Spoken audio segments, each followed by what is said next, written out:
Legends of the Dark Knight is bursting with references to other versions of Batman, both big and small. It's a simple premise that the production team admitted was complicated to execute properly. Considering it's one of the most well-respected Batman episodes in all of animation for its respectful and accurate homages, I think most of us can agree that they pulled it off, and then some. 3 kids named Carrie, Matt, and Nick are walking the streets of Gotham one night, swapping stories of what they think the mysterious Batman is really like. After Nick exclaims he's an inhuman monster that carries off criminals, Matt gives his much more detailed interpretation. He says his uncle worked as a security guard at the aptly named Walker Music Center, where a battle between the Joker and the dynamic duo took place.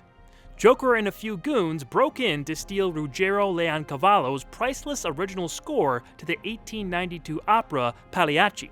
Batman and Robin arrived to stop them, and in doing so, they all engaged in a wacky skirmish, making use of the oversized instruments at the music center.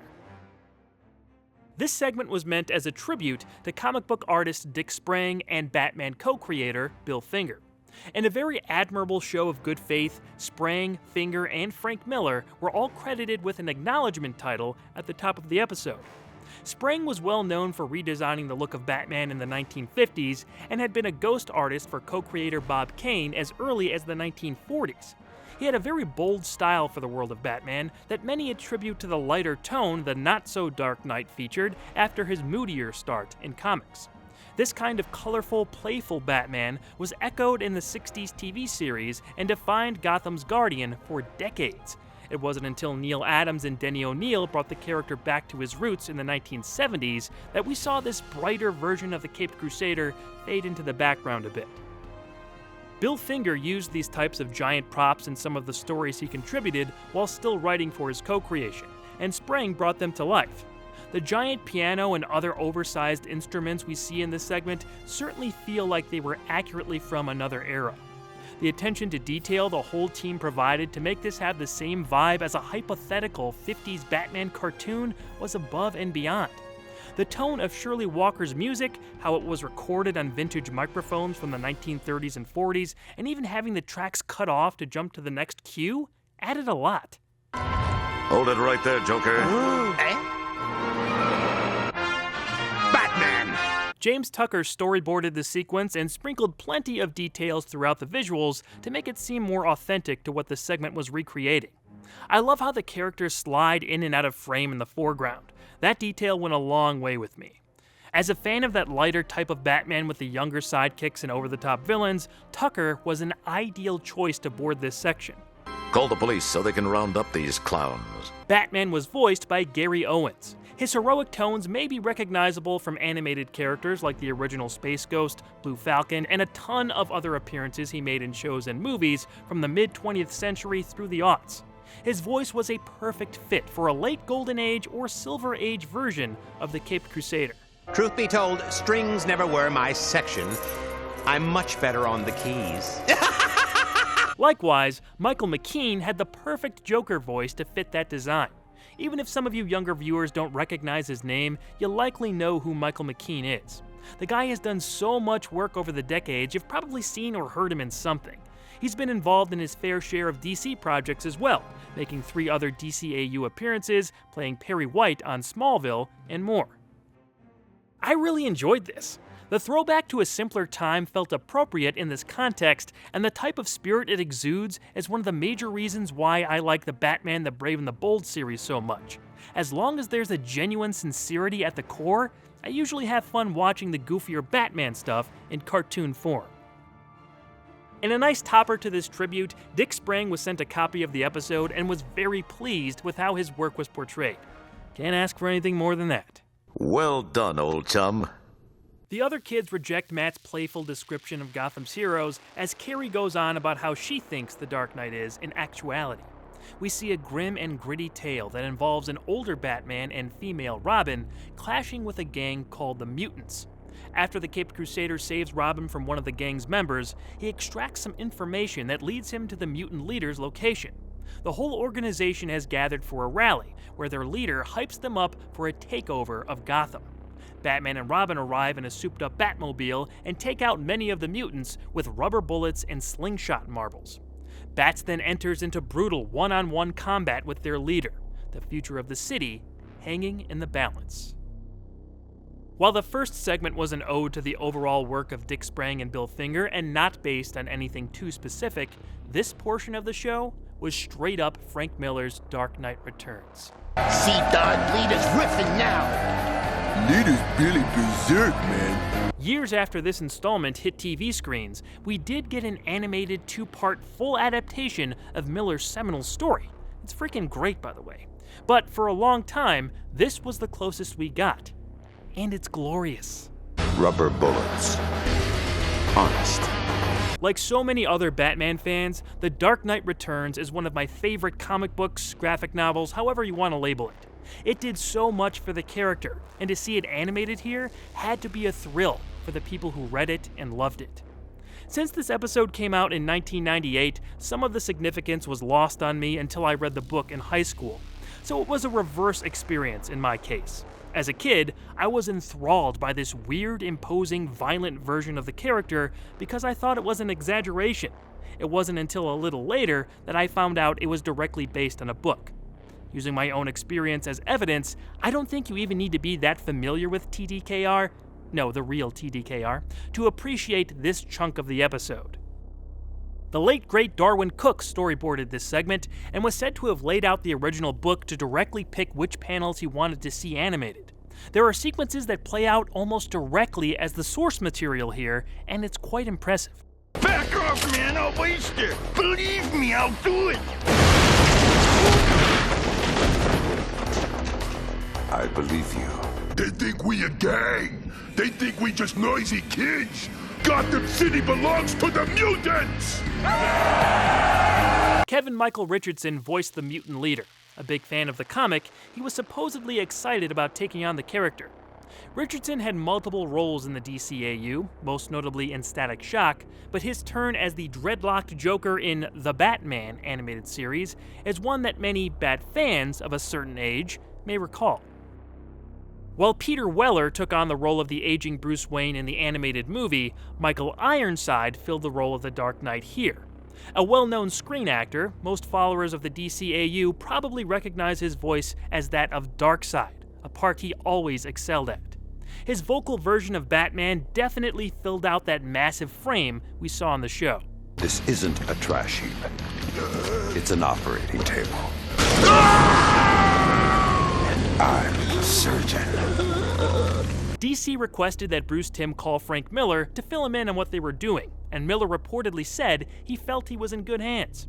As with Dick Sprang, Miller was satisfied with the results. So much so that he left multiple voicemails for Timm after watching the episode, praising how his work was translated. After Carrie's story, the kids see a shadowy figure fly overhead. Thinking it's Batman, they follow it to an abandoned movie theater. And just when the trio find out that it's actually the criminal Firefly about to burn down another building, they're spotted, and the theater is set ablaze with them trapped inside. Batman then shows up to ground the fleeing bug, besting him in a fight and restraining him before giving the kids an out to escape the collapsing structure. The police and fire department are soon on the scene, collecting Firefly and wondering who called in the emergency. The children then walk off, each affirming their stance on what Batman's really like, after seeing him in action firsthand. Bruce Timm conceived of this story himself after seeing Batman Forever and thinking about how many different versions of Batman there are. Upon pitching the idea to the production team, many of them told Timm there was a similar comic story by Frank Robbins already out there.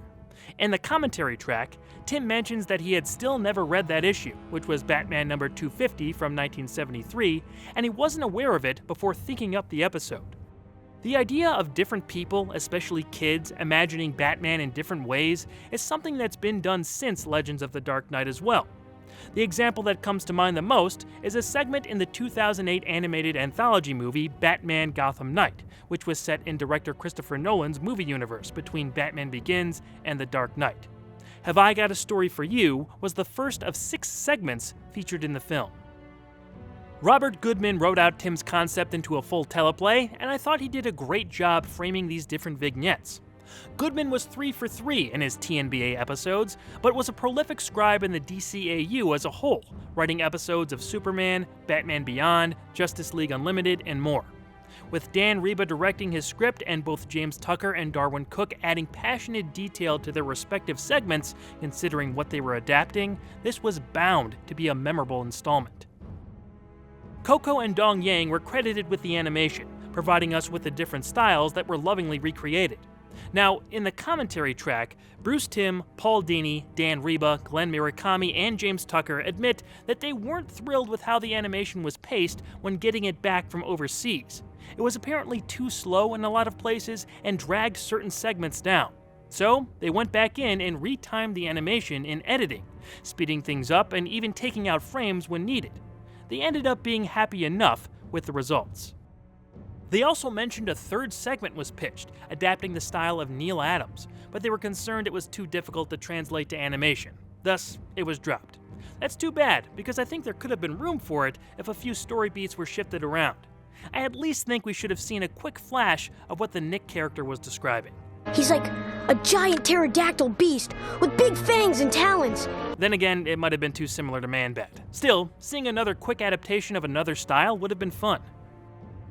Speaking of the kids, Matt was voiced by Ryan O'Donoghue, the same actor who played Matt McGinnis, Terry's little brother, in Batman Beyond. The Carrie character was given Carrie Kelly's design from the DKR book. That was a nice touch, and gave some synergy to her story when she showed up as Robin. She was voiced by Andy McAfee, who's had a long career playing and voicing recognizable characters over the years. Among the most well-known is Phoebe from one of my personal favorite shows, Hey Arnold. Actually, one of the voices of Arnold himself, Philip Van Dyke, also showed up as a character named Joel. I love Batman. All those muscles, the tight rubber armor, and that flashy car. I heard it can drive up walls. Yeah, sure, Joel. We should probably talk about that, shouldn't we? First of all, naming him Joel and placing him outside a shoemaker shop was obvious enough, but they really called him out here with the rubber suit and Batmobile driving up a wall lines. Of course, those are aspects to Joel Schumacher's Batman movies. When this episode debuted in October of 1998, both of the director's films had been released, and following 1997's Batman and Robin, it seemed like open season. This is all that Bruce Timm had to say about one of those films in the commentary track. This literally came in the wake of my having watched Batman Forever, one of my favorite Batman movies, and so I... You can make up your own mind on the tone of that comment. In any case, it drove the point home about all the different versions of Batman that are out there. I personally thought the flamboyance of this Joel character was a little too on the nose. Regardless, they got their point across. If there's a weak point to this episode, it's the ending. While not bad, we had just seen these fantastical interpretations of Batman and were left with the real deal feeling a little too standard. Plus, he was fighting Firefly, who's not the worst villain, but I think a more well-known foe could have upped the ante. The BTAS Batman is plenty of people's favorite iteration of the Dark Knight, so to see that represented in a more dramatic way may have been the icing on the cake. Everyone on the commentary track seemed to agree with that sentiment as well. Legends of the Dark Knight features classics within a classic. It is a must-watch episode of the series and one of my favorites. It's top 10 and maybe even top 5.